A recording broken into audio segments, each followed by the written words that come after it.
Isang patay sa bangga ng cargo vessel at fishing boat sa El Fraile at Caballo Island sa pagitan ng Cavite at Bataan. Base sa ulat ng Philippine Coast Guard, 23 ang sakay ng crew ng bangka. 10 sa kanila ay nawawala pa rin. Sa payag ni Cavite Governor John Vic Remulla, kaninang umaga lang ito na i-report na makita ng mga mangingisda. Patuloy ang rescue at search and rescue operation ng mga otoridad. Sa puntong ito ay makakapanayan po natin si Commander Armand Balilo, tagapagsalita po ng Philippine Coast Guard. Magandang hapon po, Commander Balilo. Jiggy, magandang hapon at magandang hapon sa lahat ng inyong mga taga-subaybay. Apo, sa ngayon po, kumusta na po yung, may balita na po ba kung may impormasyon na dito sa mga nawawalang mangingisda? Jiggy, ongoing pa rin yung search and rescue operations. In fact, kaninang umaga, nung nalaman natin yung insidente, ay pinadala kagad natin yung BRP San Juan at BRP Davao del Norte. At mananatili sila ngayong gabi dun sa area para ipagpatuloy yung paghahanap. Kaninang mga bandang alas 4, nakareceive din kami ng report na meron ng isang nakita pa na kasama doon sa crew at ito'y wala na pong buhay. Apo.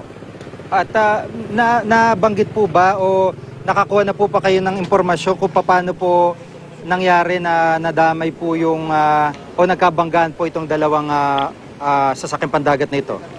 Base doon sa testimony ng mga survivors, sila ay binangga ng isang malaking barko. No? Ang binigay na information sa amin nung may-ari ay pinagpapalagay nilang isang cargo vessel ito na papuntang ng Manila. At sa kasalukuyan naman ang pinupurso ng Philippine Coast Guard at nakipagtulong kami dito sa Vessel Traffic Management System na narito sa koridor para makita kung lahat ng mga barko na pumasok yung 11 to 12 kagabi at para malaman natin kung bakit hindi lang nakita itong fishing boat dito sa may bahagi ng El Fraile Island at Caballo Island.